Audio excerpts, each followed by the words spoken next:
You think this is new to me? Do you know how many rebellions I have put down? How many worlds I've conquered? How many Avengers I've killed? And you think you can beat me? I am Kang! Hey, welcome back to ScreenCrush, I'm Ryan Airy. Kang is the most wasted villain in the MCU. He was supposed to be the THANOS of the Multiverse saga. In his introduction in the show Loki, he was a truly menacing villain. He controlled time and space, he ruled the universe, and his motivations had gravity. But then Marvel completely ruined him in Quantumania. And then they literally threw him in the multiversal dumpster after bringing back Robert Downey Jr. as Dr. Doom to be the new big bad of the saga. But the multiverse conflict was built around Kang. He Who Remains set the stage, and we want to see how this saga could have been better if Marvel followed through on everything they established with this Kang. And I want to remind you guys that we have brand new merch packages for sale at our merch store. In addition to our old bestsellers, we have this Iron Man granting life to Ultron parody of the ceiling of the Sistine Chapel, this Loki Gator coming out of a toilet, the I Hate You 3000, and of course we're always dropping new designs, so subscribe to our newsletter so you don't miss out on new updates and new deals. So let's get into it. Let's imagine what the multiverse saga would have looked like if Kang was done right. Okay, so He Who Remains was the best version of Kang. He's a menacing villain who controls time and space. Eons ago, he won the multiversal war. He killed all the other evil Kangs. He erased countless universes. Then he created the sacred timeline, a deterministic universe that was enforced by the TVA. Those are the multiversal time cops from Loki and Deadpool and Wolverine. But what made He Who Remains so menacing wasn't his tech and his control, it was his deterministic logic. Because he might have spoke about a tyrannical genocide on a multiversal level, but his arguments made terrifying sense. If he dies, the sacred timeline unravels into countless universes. The Kang variants will return. They will all wage a war, and then everything, all of reality, will end. Now this was one hell of an introduction. This Kang set the stakes perfectly for the multiverse saga, and he made it clear why he is the be-all and end-all of the multiverse. Without the me, without the TVA, everything burns. But no Kang that followed lived up to any of this. And worse, the MCU ruined any interest in Kang as the main villain of the saga in just one movie. So what happened? Well look, we have done a few videos explaining why this Kang failed and why the MCU changed direction drastically to the point that they got rid of Kang and replaced him with RDJ as Dr. Doom. I'm in. You're out. However, the multiverse saga was already inconsistent in its quality and exhausting world building. There's no real story arc like in the Infinity Saga, and I think it's mostly because of how the MCU handled Kang. So I'm sure we can all agree that He Who Remains is the best Kang that we got in the MCU, and that's the version of Kang that they should have focused on. Yeah, but he's dead. Well, he did predict that he will return because he controls time like a god. You plunge your blade in my chest, and an infinite amount of me start another multiversal war, and I just end up right back here anyways. And I think you guys can tell the state of the MCU and Kang right now really stresses me out. And normally whenever I get stressed, I want to like squeeze my face on one side and clench my jaw, or I just like nervous eat all the time. Like I have a lot of bad oral fixation habits that are tied to stress. Yeah, I know what you mean. I'm pretty much always munching all the time, but I'm a little dog. I know, so like I needed something to help me forget all of my bad oral fixation habits and replace them with the positive habit. So that's why I started using Fume, an award-winning flavored air device that's a sponsor of this video. Does that use vapor or something? Nope, not at all. It's not electronic, there are no batteries to charge, and it does not have pods filled with potentially harmful chemicals. Instead, it has these small plant-based cores that are infused with natural flavors to create natural flavored air. See guys, Fume contains no nicotine, it's not addictive, and it contains non-toxic flavors. Instead, it has plant-based flavors like spearmint ice, cinnamon hearts, and my current favorite, crisp mint.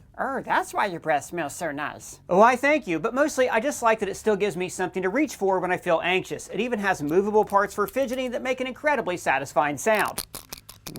And guys, Fume continuously invests in third-party studies to ensure the safety of their products, and it's backed by doctors in the USA. And maybe you don't have a bad oral fixation habit, but you know someone who does. Fume is a great gift to help them change their habit today. After all, Fume has served more than 300,000 customers like myself, and you can be their next success story. So this holiday season, you can give the gift of better habits with Fume. Head to tryfume.com/ScreenCrush and use the code ScreenCrush to get a free Fume topper when you order your journey pack today. It's the perfect addition to make your gift even even more special. And if you're lucky, you could even win one of Fume's limited edition gold-plated devices this holiday season. Again, that's tryfume.com/ScreenCrush or scan the QR code on screen right now to get yours today. The Kang in our version of the Multiverse Saga is the younger version of He Who Remains. But he saw the future and he knows what he's meant to become, so he's following that deterministic path. And that's Kang's whole thing in the comics. His stories usually focus on time and how he's tangled in countless timelines due to his incessant time travels to the point that he is a living paradox. Yes, there's the multiverse aspect of it, but the first season of Loki focused a lot more on time travel and its effects on the multiverse.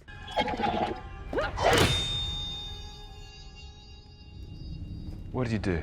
Oh, come on, you're not telling me you haven't learned how to pause time? Picture a fight scene between Kang and the Avengers where he shows them the power of time. Without his tech, he's no match for them. But with his control of time, the outcome doesn't even matter. Like, can you imagine this moment in Kang Dynasty? All the Avengers rush and attack him from every direction. They blast him with everything they got, and they just destroy him. The audience will be so shocked because, like, what the hell just happened? But then, time goes backwards. The entire fight is played in reverse, and the only one who knows is Kang. He observes the entire fight, studies every move. He can freeze it, fast forward, rewind time. He is in full control. So, once time goes back to normal, the fight starts all over. But this time, the heroes can't touch him because he already knows exactly where each blow will land even before they attack. Get in, get suited up, get down the gangway as fast as you can. Load the multiplier, hit the green button, launch it, and get back, okay? Let's keep moving. Let's go a little faster this time. This time? So when the heroes fight Kang, it's like they literally are fighting time. And we get a hint to some of this in Quantum Mania. I will kill your daughter in front of you, then make you relive that moment over and over again in time. And when he talks to Janet in the flashbacks, he tells her that he could change the past and get her back all the time that she lost with Hope. I can make it so you never left her. The way Kang talks about time, controlling it, and even giving people back the time they lost is such a fascinating concept, because this is something that He Who Remains could do since he controlled the sacred timeline. Time, or to be more exact, lost time, defines so many heroes. When Doctor Strange was dusted, he lost his chance to be with Christine, the woman he loves. So many other heroes suffer from lost opportunities, decisions they made, or simply paths not taken. Scott lost years with Cassie, first by his time in prison, and then during the 5 years of the snap. In fact, what if instead of taking place in the quantum realm, Ant-Man 3 could have taken place in an alternate timeline, where somehow Scott and Hope find themselves in a universe where Scott never went to prison. So everything's different now. Shifting everything just a tiny bit, but enough. For example, Hank is dead and Cross mass manufactures the Yellow Jack suit, so Scott must deal with his lost time literally. For everyone, time is linear. It always races forward, no way to stop the entropy of our own existence. But not Kang. He is the only one who can exist outside of time. I don't live in a straight line, and with time, it's hard not to skip to the end. So let's say that each universe has its deterministic timeline, like the canon events in Spider-Verse or Nexus events in Loki, the anchor beings, and even the absolute points in time from What If. Certain events must happen in a certain preordained order, otherwise the time stream is destabilized. But with time travel and multiverse hopping, timelines start growing and crisscrossing into each other. Space-time is disrupted, incursions are triggered, universes are dying, and then the whole system is thrown into a cascading overload until it collapses on itself. Everything ends and the multiverse dies.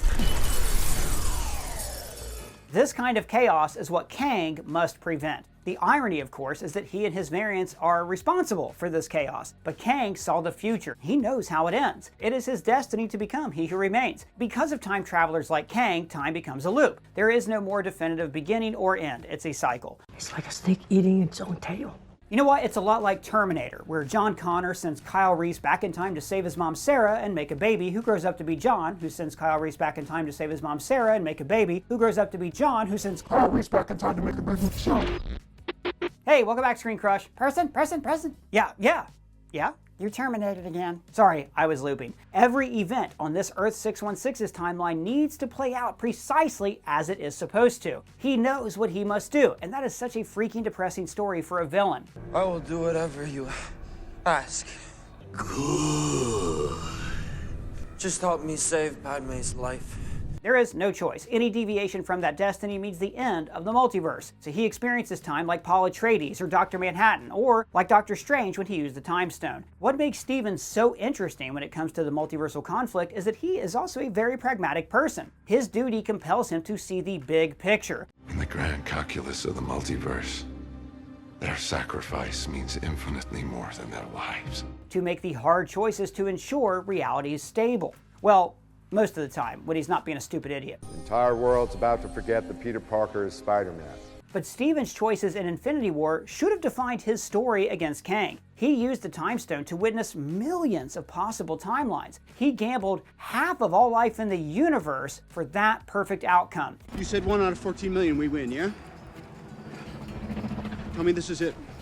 If I tell you what happens, it won't happen.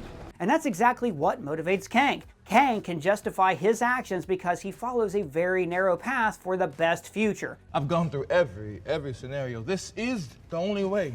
Now, that one perfect future witnessed by Steve did come true. The Dusted came back and the Avengers beat Thanos. But at what cost? Trillions of people lost 5 years. And when they returned, some of them lost more than just time. They lost their loved ones. I lost both my cats and my brother.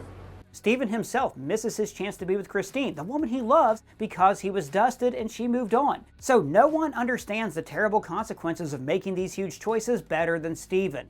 There was no other way.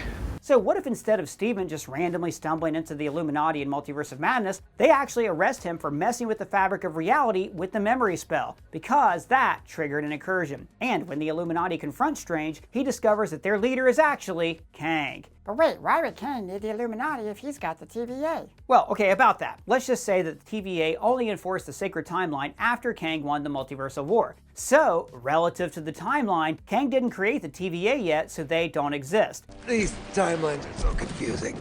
Kang is building a multiversal alliance in preparation for that war in Kang Dynasty and Secret Wars. And after the memory spell, Stephen experienced the dangers of the multiverse. He saw just how unstable it actually is. And this is why, on some level, Stephen will empathize with Kang's mission, because the sacred timeline might be the only way to maintain reality. The needs of the many outweigh the needs of the few. In our version of Multiverse of Madness, Strange will make an alliance with Kang and even join the Illuminati. And in our version, Kang originates from Earth 616. So he has a stake in saving this universe because that's his original timeline. Every other timeline is a copy of a copy of a copy. And this is why He Who Remains was such a cool villain. When he talks with Loki and Sylvie, he makes a terrifyingly good argument for a multiversal genocide and the complete stripping of any free will under his tyrannical rule. And yet, Loki kind of ends up agreeing with him because his arguments are so compelling. We thought it was about freeing the timeline, but that brings only more malevolence, more violence, more war, more of him. They're coming. They're all coming. It's fear-mongering that's rooted in the devastating reality of the multiverse. And this brings us to the story from the comics that the MCU totally wasted in the Multiverse Saga, because this story fits perfectly for what they're doing with the multiverse and Kang. So, in case you don't know, the MCU's Secret Wars will be based on the comics with the same name that came out in 2015. In that story, the multiverse was ending because of incursions.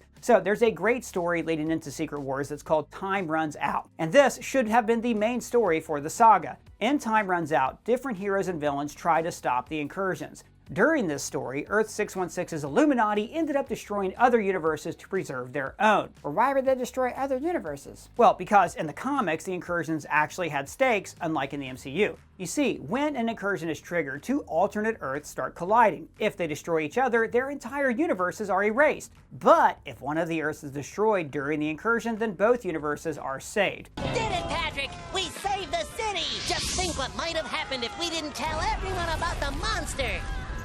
About the what? So that was the terrible cost for stopping incursions, because this really shows the bleak fight against the end of everything. It's in the title. Time is running out. The heroes must race against time to save the multiverse, but it's already too late. The multiverse is too fragile. And that's sort of the thing that the Multiverse Saga needed. Actual stakes and consequences for what is happening with the multiverse. We saw incursions, we saw universes die, but it always feels like we're told about it rather than actually feeling it happen. It never feels tangible. So imagine this. If the multiverse is like a tree, then universes that trigger incursions are like sick branches that are slowly infecting the rest of the tree. Kang and his supporters must cut off those sick limbs before the infection spreads. And this is why Kang erases whole universes that trigger incursions. That's what conquerors do. They burn the broken world and they make a new one. but it's a cascade of endless incursions that trigger a domino effect that cannot be stopped. So it comes down to the only solution, the sacred timeline, a universe that is fully under Kang's control, a universe that cannot branch because the TVA prunes diverging timelines. I don't know anything about saving worlds. My entire world is right here, and I have no idea how to save it alone. So if the MCU adapted the stakes from Time Runs Out, the story would have had much better tension and drama. And think about it, Kang is an oracle, a prophet who knows the outcome of the future. How can you argue with someone who sees the future and knows exactly what will happen? Congratulations, you're a prophet.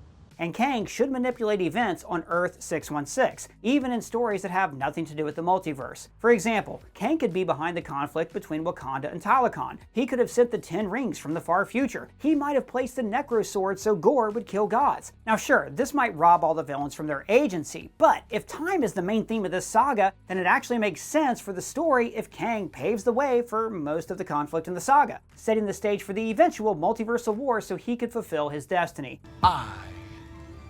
Paved the road.